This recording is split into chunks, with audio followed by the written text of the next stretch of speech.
दर्शकवृन्द नमस्कार। यहाँलाई हार्दिक स्वागत छ न्युज नेपाल टेलिभिजनमा। यो समय हो न्युज अपडेटको। म विनोद पौडेल। न्युज नेपालको सुरुवातमा हेडलाइन्स न्युज।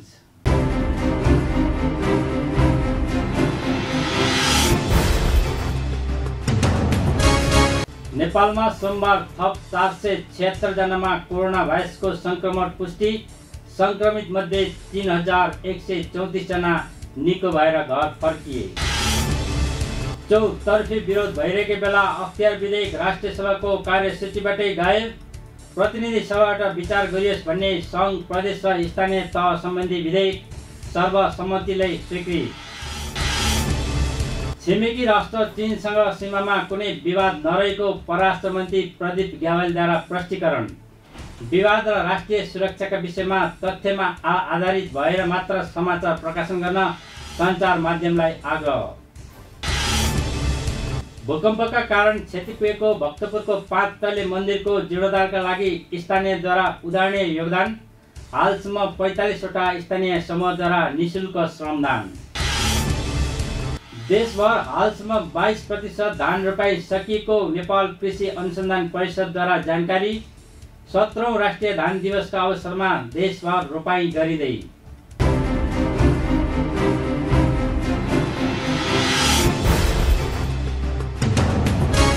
नेपालमा सोमबार थप 476 जनामा कोरोना भाइरसको संक्रमण पुष्टि भएको छ।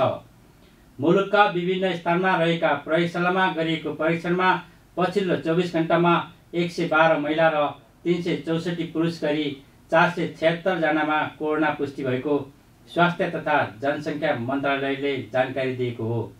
मन्त्रालयका प्रवक्ता डाक्टर जायेश्वर गौतमले नयाँ भेटिएका कोरोना संक्रमितसँगै कुल कोरोना संक्रमितको सङ्ख्या 13,248 पुगेको जानकारी दिनुभयो। नेपालमा कोरोना संक्रमणबाट थप 1 जनाको मृत्यु भएको मन्त्रालयले पुष्टि गरेको छ। मन्त्रालयका अनुसार ललितपुरको स्टार अस्पतालमा उपचाररत रोहतरका 30 वर्षीय पुरुषको कोरोनाका कारण मृत्यु भएको हो। प्रवक्ता डाक्टर गौतमका अनुसार ती पुरुष श्वास प्रश्वासमा समस्या आएपछि अस्पताल भर्ना भएका थिए। यो सँगै नेपालमा कोरोनाबाट मृत्यु हुनेको सङ्ख्या सोमबार 29 पुगेको छ। कोशी अस्पताल विराटनगर प्रयोगशालामा मोरङका 1 महिला र 16 पुरुष, झापाका 2 महिला, उदयपुरका 4 महिला र 2 पुरुष र इलामका 1 पुरुष हुनुहुन्छ। प्रादेशिक जनस्वास्थ्य प्रयोगशाला विराटनगरमा सुनसरीका 1 पुरुष र प्रादेशिक जनस्वास्थ्य प्रयोगशाला जनकपुरमा धनुषाका 4 महिला र 6 पुरुष र महोत्तरीका 3 महिला र 53 पुरुष हुनुहुन्छ। यस्तै गरी राष्ट्रिय जनस्वास्थ्य प्रयोगशाला टेकुमा डडेलधुराका 1 पुरुष, अर्घाखाँचीका 2 महिला र 4 पुरुष, दार्चुलाका 1 पुरुष, दोलखाका 1 महिला र 1 पुरुष, गोर्खाका 1 पुरुष, गुल्मीका 17 पुरुष, खोटाङका 2 महिला र 2 पुरुष, गोर्खाका 1 पुरुष, गुल्मीका 17 पुरुष, खोटाङका 2 महिला र 2 पुरुष। यो मैले दोहोऱ्याउन चाहेँ।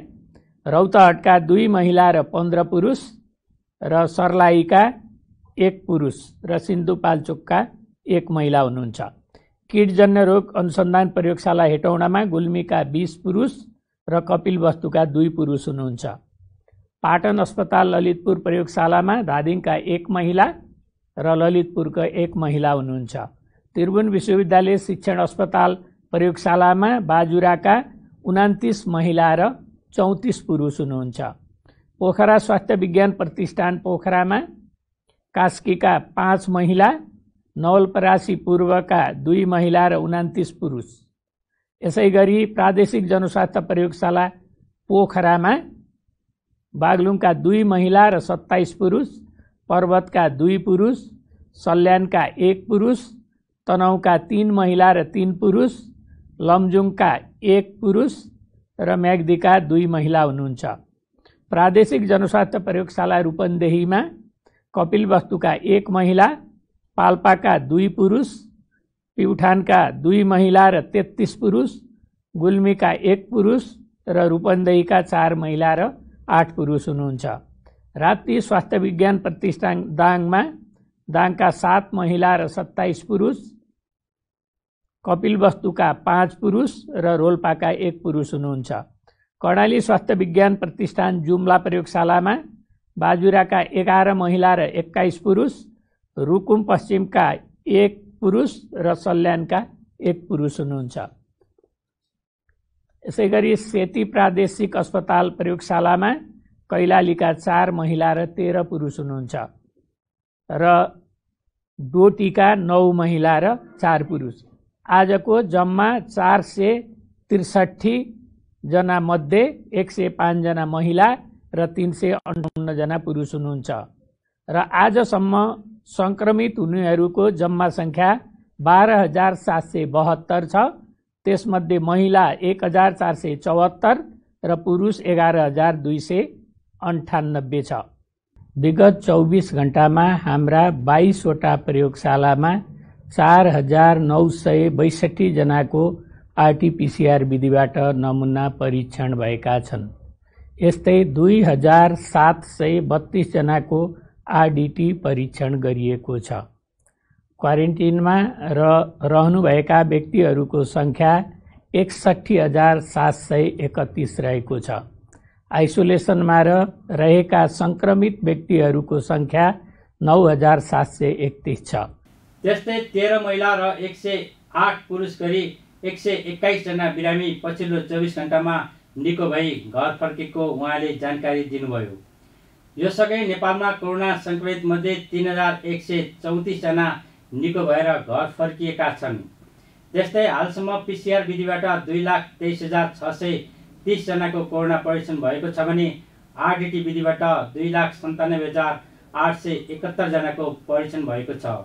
मन्त्रालयका अनुसार अहिले देशभरिका क्वारेन्टिनमा 57,368 जना रहेका छन्। देशभरिका विभिन्न अस्पतालका आइसोलेसनमा 10,085 जना संक्रमित उपचारमा रहेका छन्। राष्ट्रिय सभाको सोमबारको बैठकमा प्रस्तुत गर्ने कार्यसूची रहेको अख्तियार दुरुपयोग अनुसन्धान आयोग तेस्रो संशोधन विधेयक राष्ट्रिय सभाको कार्यसूचीबाटै हटाइएको छ। राष्ट्रिय सभाको सोमबारको बैठकमा प्रधानमन्त्री केपी शर्मा ओलीले प्रस्तुत गर्ने कार्यसूचीमा रहेको उक्त विधेयक कार्यसूचीबाटै हटाइएको हो। सो विधेयकको चौतर्फी विरोध भइरहेको बेला कार्यसूचीमा राखिएको थियो, तर राष्ट्रिय सभाको बैठकमा सो विधेयक कार्यसूचीबाट हटाइएको अध्यक्ष गणेश प्रसाद तिमल सिन्हाले जानकारी दिनुभयो। निजी क्षेत्रलाई समेत छानबिन गर्ने अधिकार अख्तियारलाई दिन लागेसँगै त्यसको चर्को विरोध भएको हो।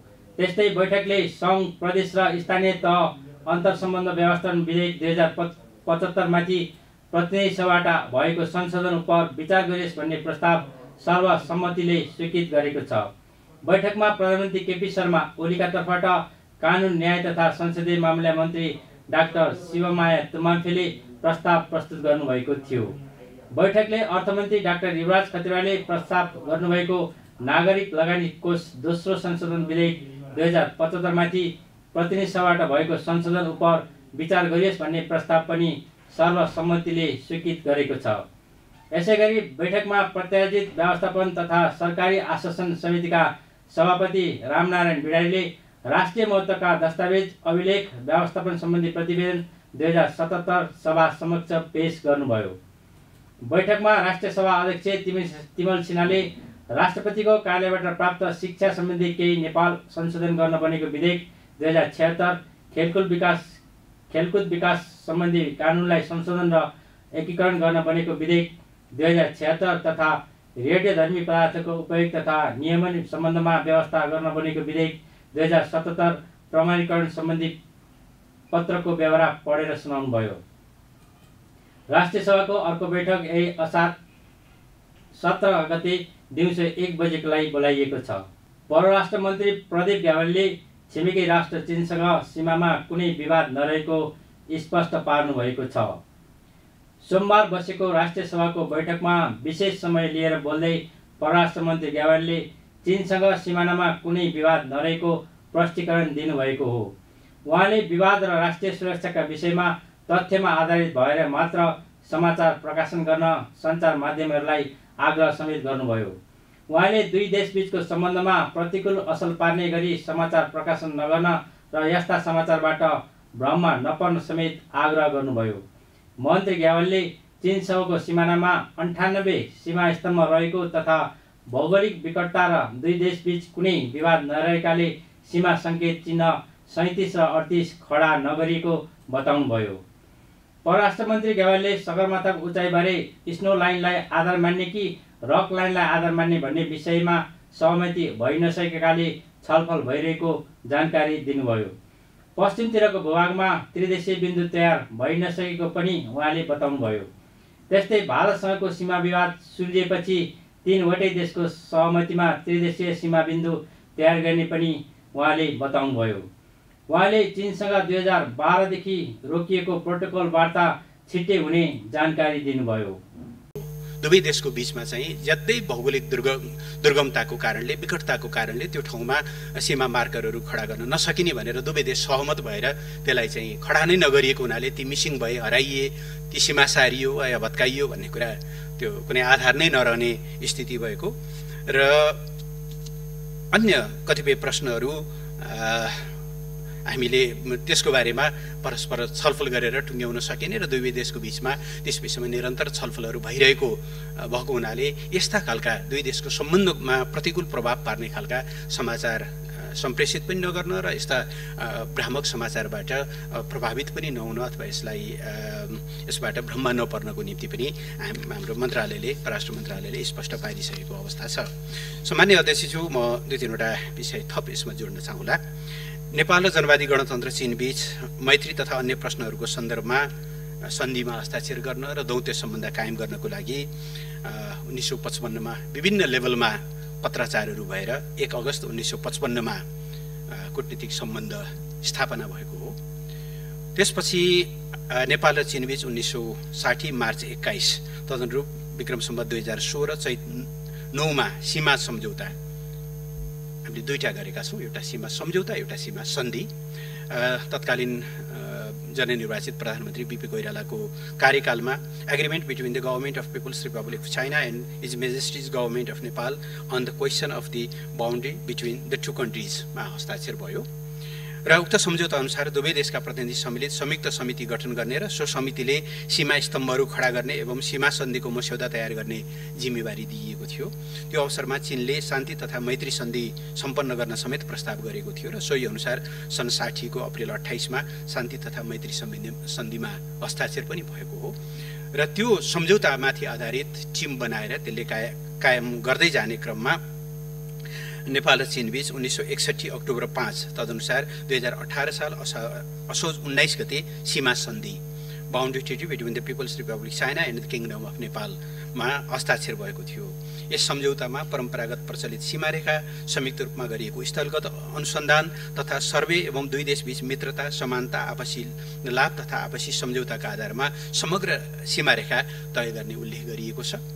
त्यसमा हरेक 10-10 वर्षमा सीमाको इन्स्पेक्सन गर्ने व्यवस्था पनि गरिएको छ र त्यसअनुसार 1:500,000 अथवा 1 = 5 लाख मानको 2 वटा र 1:50,000 अथवा 1 = 50,000 को चाहिँ मापका 6 वटा नक्साहरू तयार गरेर दुवै देशको बीचमा 79 वटा स्थानमा 98 वटा स्थायी सीमा चिन्हहरू स्थापना गरिएको हो, जसमध्ये चाहिँ 33, 37 र 38 त्यति बेला स्थापना गर्न सकिएको थिएन।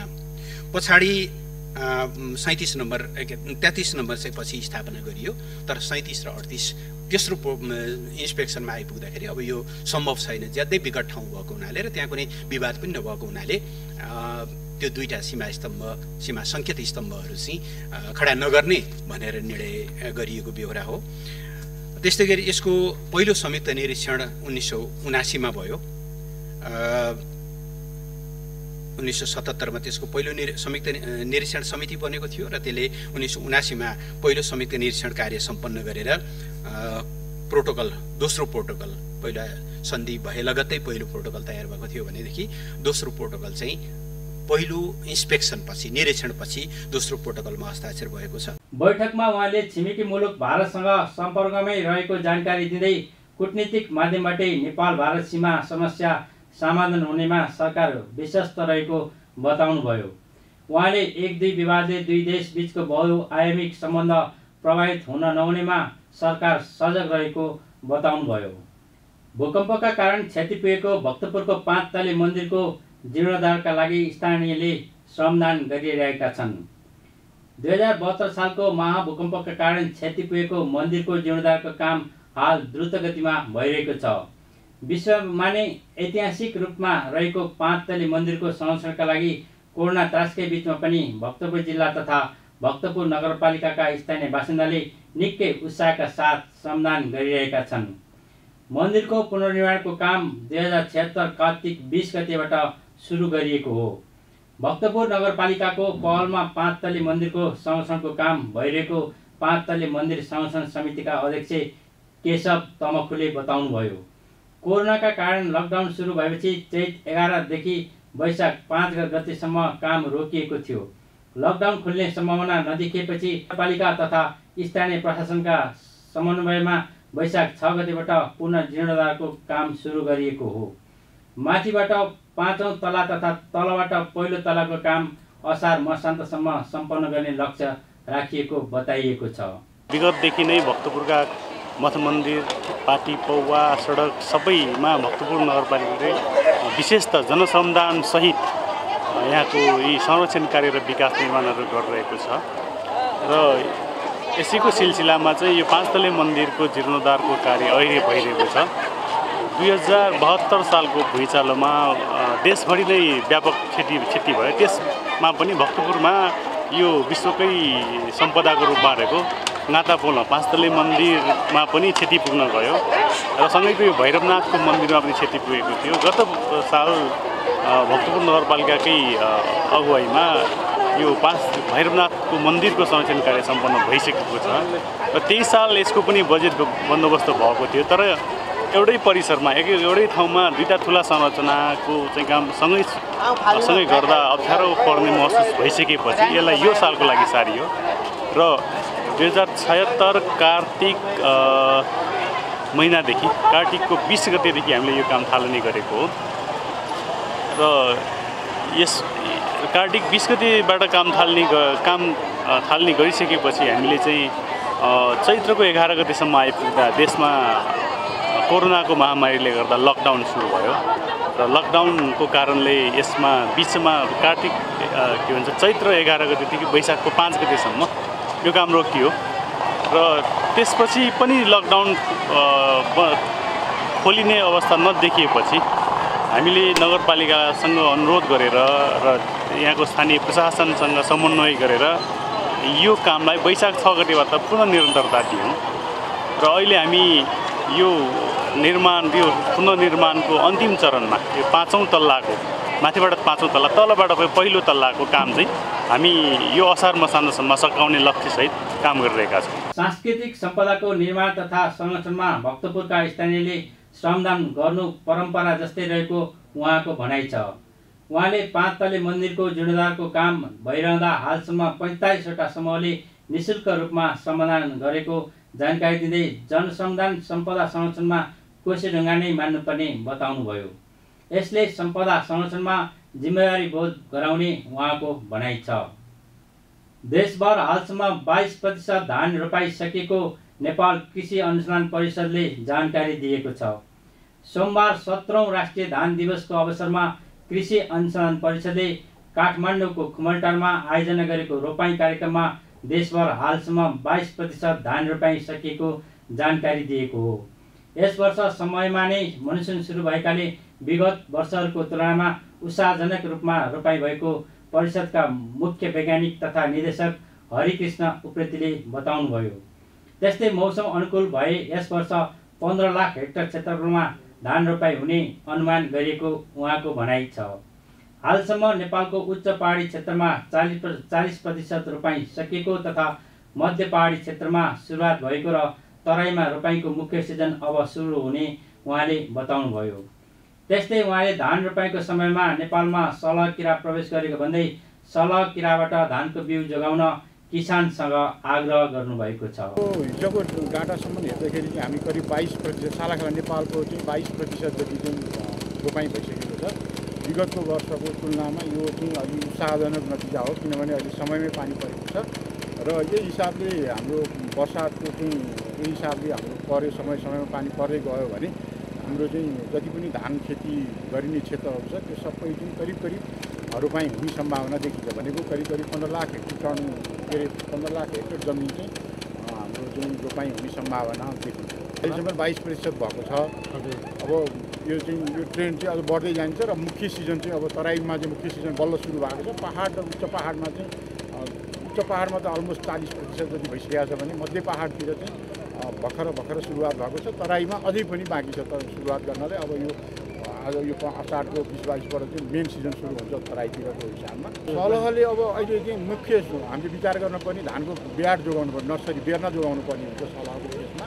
अब सलह एक ठाउँमा बसिराख्दैन, यो चाहिँ हावाको मुभमेन्ट अनुसार गइरहने हो। त्यस कारणले हाम्रो किसान दाजुभाइले अनुरोध के गर्छौँ भनेदेखि धानको बेर्ना चाहिँ जोगाउनु पऱ्यो। उहाँहरूले अहिले त्यसलाई झुल राखेर हुन्छ अथवा त्यसले छोपेर हुन्छ अथवा सलह आउने अवस्था रह्यो भने त्यहाँ नजिकै गएर त्यसलाई भगाएर अब मार्न सक्ने अवस्था चाहिँ हुँदैन। यो बाँस बसेको अवस्था भयो भने यसलाई पिछाडि छरेर मार्नुपर्ने त्यो अवस्थामा भने दिउँसोको अवस्थामा यसलाई हामी एक ठाउँमा देख्दैन। यो चाहिँ चलिरहन्छ, हिँडिरहन्छ, उडिरहन्छ, हावाको गति अनुसार गइरहन्छ, खाँदै हिँड्दै गर्ने भावनाले अहिले मुख्य किसान दाजुभाइहरूले चाहिँ आफ्नो धानको बेर्ना चाहिँ जोगाउनलाई हामी अनुरोध गर्छौँ। मुठी खाएर मुरी उब्जाउने महिनाका रूपमा लिइने असार 15 का दिन नेपालभर धान दिवस, रोपाइँ महोत्सव आदि नामले मनाउने गरिन्छ। नेपालमा 2062 सालदेखि असार 15लाई राष्ट्रिय धान दिवसको रूपमा मनाउन थालिएको हो। नेपालमा कृषि प्रधान देश मानिए पनि अर्बौं अर्ब रुपियाँको धान आयात हुने गरेको छ। चालु आर्थिक वर्षको 11 महिनामा मात्र 31 अर्बको चामल आयात गरिसकेको सरकारी तथ्याङ्क छ। प्रधानमन्त्री केपी शर्मा ओलीले सरकारले प्रमुख खाद्यान्न बालीको रूपमा रहेको धानको उत्पादन वृद्धि गरी देशमा दिगो खाद्य सुरक्षा कायम गर्ने विषयलाई उच्च प्राथमिकतामा राखेर नीति तथा योजनाहरू तर्जुमा गरी कार्यान्वयनमा ल्याएको बताउनु भएको छ। 17औं राष्ट्रिय धान दिवस तथा रोपाइँ महोत्सवको अवसरमा शुभकामना सन्देश जारी गर्दै प्रधानमन्त्री ओलीले कृषि क्रान्तिमा सरकार दृढ रहेको बताउनुभयो। आधुनिक कृषि प्रणाली विकासका लागि सरकार लागि परेको बताउँदै कृषि उपजको न्यूनतम समर्थन मूल्यको घोषणा र कार्यान्वयन गर्ने जस्ता विषयमा वर्तमान सरकारले जोड दिँदै आएको बताउनुभयो। प्रधानमन्त्री ओलीले संविधानले कृषि तथा खाद्य सुरक्षा सम्बन्धी विषयमा प्रदेश सरकार र स्थानीय तहलाई बढी जिम्मेवार बनाइएको स्पष्ट पार्नु भएको छ। कर्णाली प्रदेशको राजधानी सुर्खेतको वीरेन्द्रनगरमा रहेको वीरेन्द्रनगर अर्गानिक कृषि फर्ममा पनि 17औं राष्ट्रिय धान दिवस मनाइएको छ। प्रदेशको भूमि व्यवस्था कृषि तथा सहकारी मन्त्रालयको समन्वयमा धान दिवस मनाइएको हो। धान दिवस तथा रोपाइँ महोत्सवमा सहभागी हुन पुग्नुभएका कृषि मन्त्री विमला केसीले कर्णालीमा मात्रै रासायनिक मल अभाव भएको नभई देशैभरको समस्या भएको बताउनुभयो। उहाँले रासायनिक मल नआउँदा उत्पादन घट्ने अवस्थाको अन्त्य हुनुपर्ने भन्दै त्यसको लागि प्राङ्गारिक मलको उत्पादनमा जोड दिनुपर्ने धारणा राख्नुभयो। अर्गानिक प्रदेश भनी कर्णालीलाई चिनिने भएकाले फोहोरको उचित व्यवस्थापन गरेर प्राङ्गारिक मल उत्पादन गरी उत्पादन बढाउनु पर्ने उहाँको भनाइ छ। यस वर्ष धान उत्पादनमा वृद्धि, आत्मनिर्भरता र समृद्धि भन्ने नाराका साथ धान दिवस मनाइएको हो। हामी न्युज अपडेटको अन्त्यमा आइपुगेका छौँ। जाँदा जाँदै हेडलाइन्स न्युज पुनः एक पटक।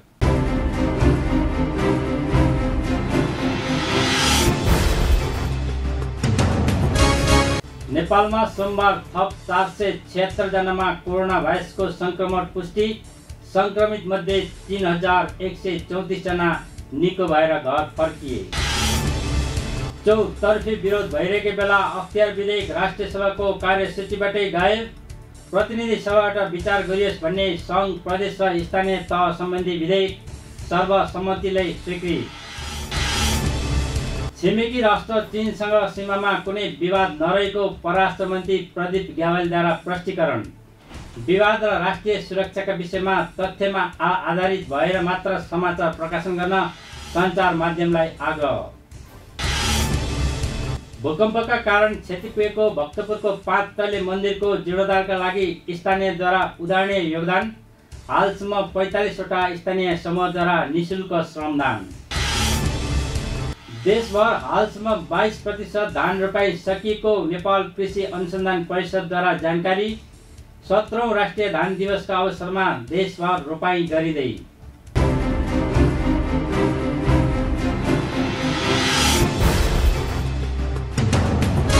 दर्शकवृन्द, अहिलेलाई न्युज अपडेट यति नै। निरन्तर न्युज अपडेटका साथ हामी पुनः उपस्थित हुनेछौँ। हेर्दै रहनुहोस् न्युज नेपाल टेलिभिजन। नमस्कार।